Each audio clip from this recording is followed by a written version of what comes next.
लोग झगड़ते हैं, निर्माता जेब भरते हैं।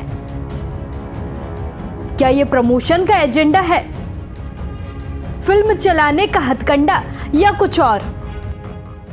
भारत में पिछले कुछ सालों में फिल्मों को लेकर विवाद और सांप्रदायिक तनाव जैसी स्थिति पैदा हो रही है। दिलचस्प बात यह है कि संगठनों के लोग लड़ते झगड़ते हैं और फिल्म निर्माता और एक्टर चांदी काट रहे हैं। सवाल है कि विवादों की चिंगारी भड़काना क्या फिल्म के हिट होने की कोई सोची समझी रणनीति है या इतिहास की अज्ञानता? आइए आपको बताते हैं इन विवादों और उससे होने वाली भारी भरकम कमाई के बारे में विस्तार से। ताजा विवाद मलयालम फिल्म एम्पुरान को लेकर शुरू हुआ है, जो 27 मार्च को केरल सहित उत्तर भारत के कई राज्यों में रिलीज हुई। इस फिल्म में मुख्य किरदार मलयालम सिनेमा के सुपरस्टार मोहनलाल ने निभाया है। ये 2019 में आई उनकी फिल्म लूसीफर का सीक्वल है। इसमें मोहनलाल ने एक गैंगस्टर की भूमिका निभाई है, जो देश से बाहर रहकर केरल की राजनीति में सक्रिय है। इस फिल्म में गुजरात के गोधरा दंगों और एक हिंदुत्ववादी संगठन के चित्रण को लेकर विवाद खड़ा हो गया है। हालांकि हिंदुत्ववादी संगठनों के विरोध के बाद फिल्म निर्माता ने कई दृश्यों को काटने का फैसला किया है, लेकिन विवाद है कि थमने का नाम नहीं ले रहा है। फिल्म ने अभी तक बॉक्स ऑफिस पर अच्छा खासा प्रदर्शन किया है। मीडिया रिपोर्ट्स के मुताबिक एम्पुरान ने अब तक 50 करोड़ से ज्यादा रुपए कमा लिए हैं, लेकिन राजनीतिक विवाद फिल्म का पीछा नहीं छोड़ रहा है।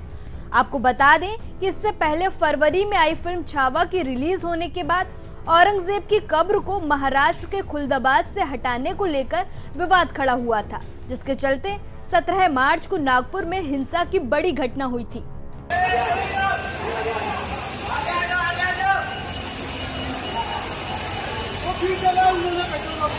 अब जानते हैं कि आखिर क्या है ये मामला। दरअसल फिल्म के दो काल्पनिक किरदारों की कहानी को 2002 के गुजरात दंगों से जोड़ा गया है। एक का नाम बाबा बजरंगी है, जिसे दंगाइयों में शामिल बताया गया है। यह बाबू बजरंगी के नाम से मिलता जुलता है, जो गुजरात दंगों के दौरान प्रदेश में बजरंग दल का नेता था। यह भी बता दें, बजरंगी को नरोदा पाटिया हत्याकांड में शामिल होने के लिए आजीवन कारावास की सजा सुनाई गई थी।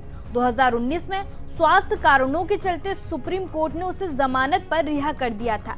इसके अलावा फिल्म में जायद मसूद नाम के एक किरदार को दंगा पीड़ित दिखाया गया है। बताया गया है कि गुजरात दंगों के दौरान मसूद के माता पिता की हत्या कर दी गई थी। यही दोनों कैरेक्टर विवाद की जड़ हैं। अब सवाल उठता है कि क्या फिल्में नजरिया बदल सकती हैं? इन्हीं किरदारों के इर्द गिर्द दंगों की कहानी बताई गई है और केरल में एक काल्पनिक हिंदुत्ववादी संगठन की गतिविधियों को दिखाया गया है। लेकिन इन दृश्यों पर फिल्म के रिलीज होने के कुछ घंटों बाद ही विवाद शुरू हो गया।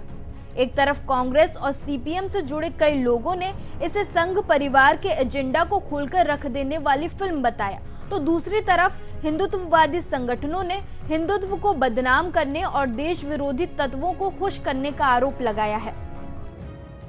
केरल में कई हिंदुत्व समूहों के संघ केरला हिंदू ऐक्य वेदी के अध्यक्ष आरवी बाबू ने कहा कि फिल्म ने गोधरा ट्रेन अग्निकांड के पीड़ितों के प्रति अन्याय किया है और ये मानने से इनकार किया है कि अगर वह घटना नहीं हुई होती तो गुजरात दंगे नहीं हुए होते।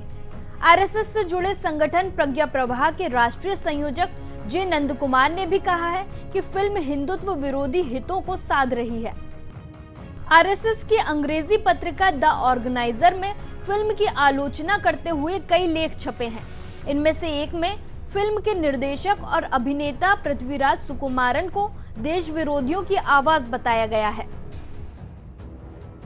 दूसरी तरफ केरल कांग्रेस ने एक्स पर लिखा, जिन लोगों ने कभी केरल की धरती पर पांव नहीं रखा, वे लोग एक सी ग्रेड प्रोपेगेंडा फिल्म को असली केरल स्टोरी बता रहे थे।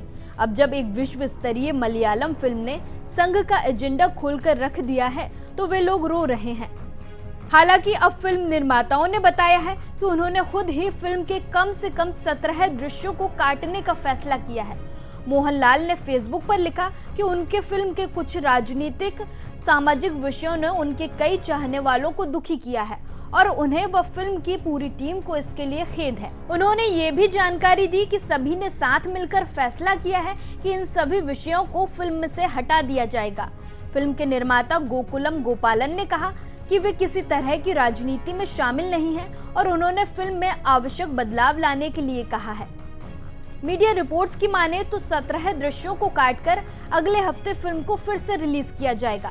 हालांकि विवाद अभी भी जारी है। केरल के मुख्यमंत्री पिनरई विजयन ने एक्स पर लिखा, एम्पुरान और उसके निर्माताओं के खिलाफ सांप्रदायिक अभियान एक बढ़ती हुई पद्धति का एक और उदाहरण है, जिसमें जबरदस्ती और धमकी से असहमति को दबाने की कोशिश की जाती है। ये हथकंडे हमेशा से तानाशाही के प्रमाण चिन्ह रहे हैं। कुल मिलाकर राजनीतिक दलों से जुड़े लोग फिल्म पर सियासत कर रहे हैं और विवाद के बीच फिल्म निर्माताओं की नोटों से झोली भर रही है। पिछले कुछ सालों में फिल्मों को लेकर हुए विवादों की संख्या बढ़ी है। साल 2018 में आई पद्मावत फिल्म ने ऐतिहासिक तथ्यों को तोड़ मरोड़कर पेश करने के आरोपों के चलते देश भर में विरोध प्रदर्शन देखे। करणी सेना जैसे संगठनों ने फिल्म के सेट पर तोड़फोड़ की और इसके प्रदर्शन को रोकने की कोशिश की। इसी तरह द कश्मीर फाइल्स 2022 ने कश्मीरी पंडितों के पलायन को दिखाया, लेकिन इसे कुछ लोगों ने प्रोपेगेंडा करार दिया, जबकि अन्य ने इसे सच्चाई का चित्रण माना। द केरल स्टोरी ने लव जिहाद जैसे मुद्दे को उठाकर धार्मिक तनाव को हवा दी, जिसके चलते इसे कई जगहों पर बैन करने की मांग उठी। विवादों के पीछे कई कारण हैं। कभी फिल्मों के टाइटल जैसे गोलियों की रासलीला रामलीला को धार्मिक भावनाओं के खिलाफ माना गया, तो कभी पीके जैसे कथानक जो धर्म पर सवाल उठाते हैं ने हंगामा मचाया। राजनीतिक फिल्में जैसे मद्रास कैफे और गदर एक प्रेम कथा ने भी संवेदनशील मुद्दों को छूकर विवाद को जन्म दिया। सेंसर बोर्ड के आंकड़ों के अनुसार हर साल औसतन 300 से 400 हिंदी फिल्में रिलीज होती हैं और इनमें से 5 से 10% फिल्में किसी न किसी विवाद में फंसती हैं। इसका मतलब है कि अब तक हजारों फिल्में विवादों का हिस्सा बन चुकी होंगी।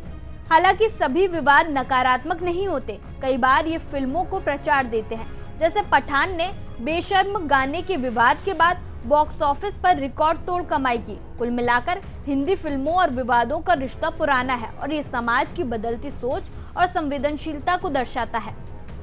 ऐसी ही खबरों के लिए जुड़े रहिए हमारे साथ। हम हैं यंग भारत, सच के साथ।